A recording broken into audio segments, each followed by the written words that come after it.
श्रीराम. आज आपण नाम सद्गुरूंकडूनच घेणे का आवश्यक आहे या महत्त्वाच्या विषयावर बोलणार आहोत. आपल्या आध्यात्मिक प्रवासात नामस्मरण म्हणजेच भगवंताचे नाव सतत आठवणीत ठेवणे किती महत्त्वाचे आहे हे आपल्याला माहीत आहेच.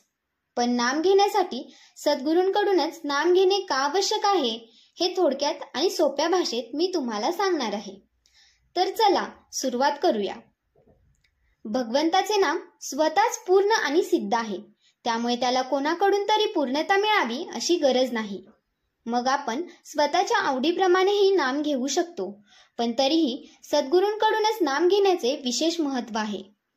सद्गुरू जेव्हा आपल्याला नाम देतात तेव्हा ते त्या नामाच्या पाठीशी सत्तारूपाने असतात. म्हणजेच नामस्मरण करताना सद्गुरूंची ऊर्जा आणि कृपा आपल्यावर काम करते. त्यामुळे आपल्याला नामस्मरण करण्यासाठी अधिक मदत मिळते आणि त्या कामात अहंकार निर्माण होत नाही. अहंकार नसेल तर साधना अधिक परिणामकारक होते. सद्गुरूंची आज्ञा पाळत आपल्याला नामाची गोडी लागते आणि जेव्हा नामात मग्न होतो तेव्हा आत्मा तृप्त होतो. म्हणूनच सद्गुरूंकडून नाम घेणे आवश्यक आहे. पण तोपर्यंत सद्गुरूंची प्रत्यक्ष भेट न झालेली असली तरी स्वतःच्या प्रयत्नाने नामस्मरण करत राहावे, कारण नामस्मरण केल्यानेच सद्गुरूंची भेट होते.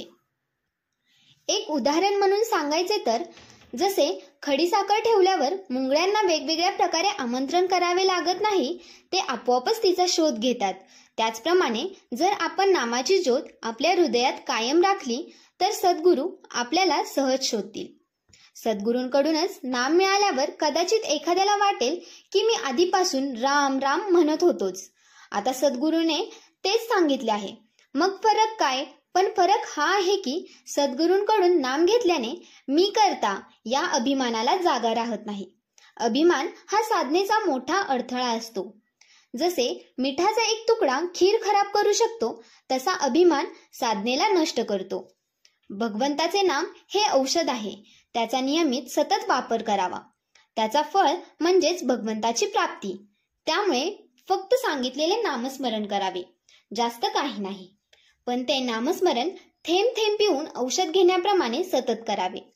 अशाच माहितीसाठी आमच्या चॅनलला लाईक करा, शेअर करा आणि सबस्क्राईब करायला विसरू नका. धन्यवाद.